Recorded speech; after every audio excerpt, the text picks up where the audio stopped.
So I'm at the gym, and of course they have that horrible TMZ trash with that power fag Harvey Levin on. And all of a sudden, I see this little interruption thing go on, and I'm thinking, "Oh, major news happened. Something's going on." And I see cockeyed Andy Cohen fill the screen. You know, the guy from Watch What Happens Live, and he runs his own network because he owns it or something. I don't know. He's got no discernible talent, and he's just got a cockeyed. He talks like he's some surfer dude. He's like 50 or 60 or something like that. He's like, yes, anyway, like, really, like, anyway. It's like him and Anderson Cooper eating each other out, so that's why he's famous. I don't know. But you see a black and white photo of him holding a baby. It's like, so we want to, and congratulations, we're just getting word Andy Cohen is a dad. I have questions. No, look, first off, it's not the questions that you think. We all know, listen, gay men can have babies. We all know, for those of you who don't know, and you can show this to your kids if you want to. It's sex education at its finest. I won't use any foul potty words. Is that what happens is, there are two men who may be in love, and one of the men will whisper a prayer for a beautiful child who needs a home and come into their lives that they can love more than anything on the planet and take care of and give the best life to. He whispers this prayer into his hand, and then he closes his hand and he puts over some special grease on his hand with this prayer in it.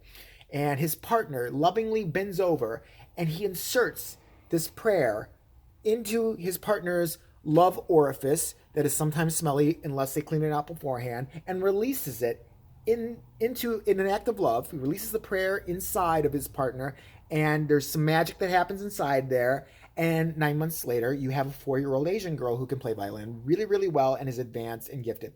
And we don't know how she got there. Now, like, people adopt or whatever, but nobody ever seems to ask the real questions that I want to know, like, okay, how did it work? Did he come like into a cup and save it or something like that? And some lesbian squirted up with a turkey baster? Was it clinical? Did he like finally just cry and bite the bullet and fuck a chicken like through a sheet or something with like Brad Pitt or Ryan Gosling's picture pasted onto the sheet? Like, okay, I can pretend. Shut up, bitch! Don't make any noise. Shut up. Shut up! Don't moan. God, God, this is happening to me. The things I do to make a baby. Or do you hire like another like a straight guy to like listen, go fucking do whatever you did with the fishy taco thingy, and after you knock her up and everything like that, you go away, and I'm gonna pay her off and get the baby in 9 months. Whatever way you do it's fine. But I have to say that all of a sudden it seems like they think these horrible people, and I'm not saying Andy Cohen's a horrible person. He's just obnoxious and weird, and I just can't stand him. Like, so, do you plead the fifth? Do you plead the fifth? All right. It was once rumored, Pink, that you had a lesbian experience. What do you want to answer the question? Plead the fifth? Yeah, you did. Fuck, I hate him. I want to go on there just to punch him. Shut the fuck up, you cockeyed. I'll knock that eye back into place for him. Look at him. I think he had a bad fucking experience with a facial once. It hit him in the eye way too hard. He's been like this ever since. Uh, but it's people like him. And remember, we're supposed to believe that Perez Hilton, he's another one. Never somebody notify. He likes to keep people in the know. You don't seem to know that you're not in the know anymore, and you don't seem to know you're not famous anymore. No one gives a fuck about you. Stop popping up on random feeds on YouTube, and every now and then TMZ feels bad because the gay mafia sticks together versus Harvey Levin throws you a bone, so you're on there. He's another one. Has a baby, and then all of a sudden he's supposed to be some great person. Weren't you the people making fun of people's looks? Especially Perez Hilton. But isn't he the ditzy fuck who's never had a real talent in his life? Remember when he used to point out how ugly Adam Sandler's kid was? Remember that? Back in the day when he had his Perez Hilton, he used to draw he was known for drawing like cum droplets on people's pictures and stuff like that, like a retarded 4-year-old would. That's what he was known for. He was also known for doing things like calling Adam Sandler's daughter ugly, or a child. Why is this blurry again? This is all the fucking time. I can't stand it. Anyway, I'm getting a new phone soon, so I don't care. Now it's normal. But he drew like a picture over Adam Sandler's kid and like a question mark, basically hinting that the child was ugly. This was a 4-year-old child. You were already late 20s, 30s at that point. And then he cried. The best thing ever is when he cried when that guy from the Black Eyed Peas, will.i.am, punched him in the fucking face. I love that I don't like the Black Eyed Peas. I think they're trash. But you know what? I like Fergie, and that guy, I love him forever. We're punching that fucker in the face. Remember, he got all to crying on his fucking... Violence is never okay. Will I am. Violence is never okay. But it is okay to call children ugly, call other people bitches, point out how ugly this woman is, that woman is, highlight people's cellulite and shit like that. That's fine. And just because you had a kid, it's all better now. He's still on there talking shit like he's in the know and everything. You aren't in Hollywood anymore. No one cares about you anymore. No one cares about Andy Cohen anymore just because they had a fucking baby. I want to see that baby just checking into rehab now. 15 years from now. Guarantee it. 15. Let's wait. I might be dead, but I have no idea. But 15 years from now, those kids are going to be junkied out. I'm telling you right now, because of who their daddies are. All right? Andy Cohen might have a chance, because he seems like I might be like a good dad or whatever. Just really annoying. Like, hey, you want to hear the latest with the Nicole Richie's period? Hey, where you going, son? Come back. You know, the kid's just going to be like, oh, my God, yeah, that's my dad. He's annoying as fuck. Bring Anderson Cooper over in his G-string again so my dad will leave me alone, please. You know, fucking. But Perez Hilton, holy fuck.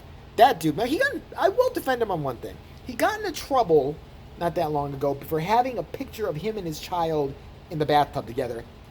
To me, who gives a shit? That wasn't a dirty picture to me. That was just, you know, the most offensive thing about the picture was seeing him in his Grizzly Adams fucking chest. I don't want to. Perez Hilton is not sexual. I'm sorry. Just whoever fucks him, God bless you. Fucking, you must have some post-traumatic stress you're dealing with, and actually saw him as a good-looking guy. Whatever. But, like, they were giving all this shit for having, like, a because you're naked in the bathtub, but it's a baby. I mean, you're the sick fuck if you're thinking twisted about it. Like, yeah, you know what he was doing with that baby? He was getting happy. No, you nasty motherfucker. I wasn't thinking, I was thinking what a beautiful moment between the father and son. The kid's not 12. It's not fucking, it's not weird now. He's a baby. What's wrong with you? So, I'll defend him on that one. But why is it breaking news whenever, not even the gay guys, but especially the gay guys, I guess because, you know, gay chic and all that, you have to be, like, really, really nice to them or something. But, like, and I don't follow it at all because I'm not nice to Stevie in the least. Okay, once in a while, he is so mad at me, by the way. I should tell the side note. He would love to tell the story, and he will tell it again because he forgets what he says. The other night, we were in my car, and I was dropping him back from work. And he's like a homeless person. He overloads my car with shit just to get like 4 or 5 blocks away. It was really cold out, so I took him to his house. And on the way, he said, can I get like something to eat on the way? Like, so we went through a Wendy's. And I said, listen, just watch your shit. He gets like 80 gallons of food because it's $1. And he had a Frosty, like a chocolate Frosty. And it was starting to melt and like get like soup-like. And it was kind of overflowing out of the thing into my car and onto the console. And he's like, it's okay, just clean it up. It's not a big deal. So I got mad and I lowered his window. He's like, what are you doing? And I threw his Frosty out. He's like, he cried over it almost. He's like, I wanted that Frosty. Why would you do that? The only time he's ever yelled at me, he's like, you're just like everybody else. I'm just like everybody else. Do people like once in a while throw Frosties? Like every time you've ever had a Wendy's Frosty, is someone taking it from you? Give me that! No! He was all upset. I was like, oh my God, I'll buy you another one. He's like, okay, sweet. I was fucking baby. But yeah, I mean, Steve's got a kid. Don't even ask how that happened. It's a long story, and it involves Satanism, I think. But he's got a kid. He's not bragging about it every 5 fucking seconds or everything like that. Because you have a kid, you're not special. I don't care if you're gay, straight, trans-geared, or gendered, or whatever you are. I don't give a fuck. I'm tired of seeing everybody and their mother breaking news someone had a fucking baby. I don't care. So they were able to ejaculate or able to receive ejaculate. Great. They're human beings. Move it the fuck along. But yeah, it's really annoying when someone like cockeyed Andy Cohen or Perez Hilton. I'm sorry, it's just more annoying to me. I don't know why. I don't even think this made sense, but God, I didn't get much sleep. Fuck.